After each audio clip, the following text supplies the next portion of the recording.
પહેલા આ પેંગ્વિન છે, જે પોતાના આખા પરિવારને છોડીને પહાડ તરફનો રસ્તો પસંદ કરે છે. અને હવે આ મંકી છે, જે પોતાના પરિવાર તરફ જવા માંગે છે, પણ શ્યોરલી એ એનાથી પણ દૂર થશે. મિત્રો, પરિસ્થિતિથી હારીને, દોડીને, થાકીને, મહેનત કરીને, સવારથી સાંજ સુધી ઓફિસે જઈને કામ કરીને જ્યારે ઘરે આવીએ છીએ, ત્યારે આપણે હકીકતમાં ગોતીએ છીએ શું? શાંતિ અને સુકૂન. મિત્રો, આ દુનિયા છે. જ્યાં સુધી તમે કંઈક આપતા રહેશો ને, તમારી સાથે જોડાયેલી રહેશે. જ્યાં સુધી એમને તમારા પાસેથી કંઈ મળતું રહેશે ને, ત્યાં સુધી તમારી વાહવાઈ કરતી રહેશે. જેવી રીતે સંબંધોની અંદર તમે ઘસાતા રહેશો ને, ત્યાં સુધી તમને મોટા કરતા રહેશે.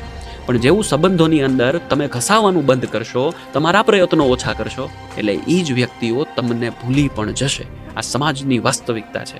અને એટલા માટે આ શાંતિ બહુ જરૂરી છે. અને તમને ખબર છે આ શાંતિ ક્યાં મળે? પોતાના. Peace is within. અને એને પામવા માટે પેંગ્વિન એ પહાડ તરફ જાય છે, પેલું મંકી એ એના રમકડા તરફ જાય છે, અને આપણે એ મંદિર, ભગવાન, નદી, પહાડ, જંગલ અને રસ્તાઓ તરફ જઈએ છીએ.